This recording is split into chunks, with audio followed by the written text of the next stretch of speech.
چطوری خیلی ها حضرت علی رو بی غیرت جلوه میدن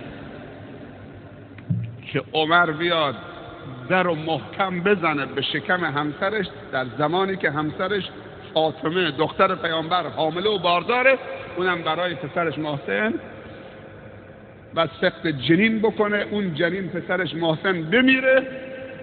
تاریخ هم ننویسه که حضرت علی برای ناموس شمشیر کشیده، اینم حرفشه.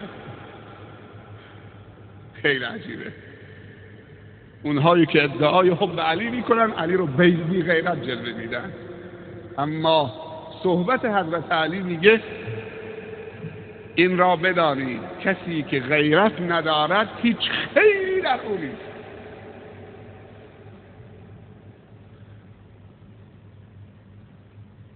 دوباره بعد بیاد همین حضرت علی با غیرت که اینطوری داره صحبت میکنه درباره ناموس، بعد بیاد دختر همون فاطمه همسرش نوه رسول الله صلی الله علیه وسلم و دختر رسول الله صلی الله علیه وسلم به اسم ام کلثوم به عقد همین عمر در بیاره و عمر رو داماد خودش بکنه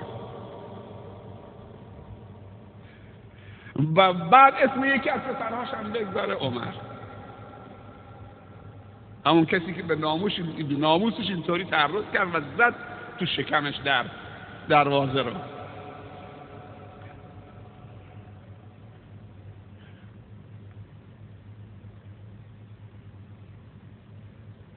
خیلی عجیبه.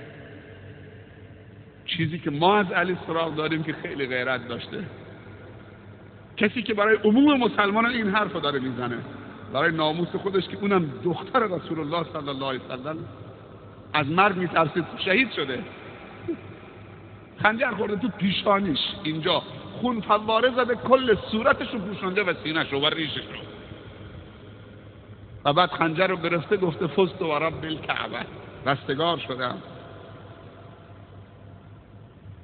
چطوری شخصیت ها رو زیر سوال میبرن و اسلام و قرآن و خدا و رسول خدا رو زیر سوال میبرن با این تهمت هایی که به خلفای راشدین میزنن.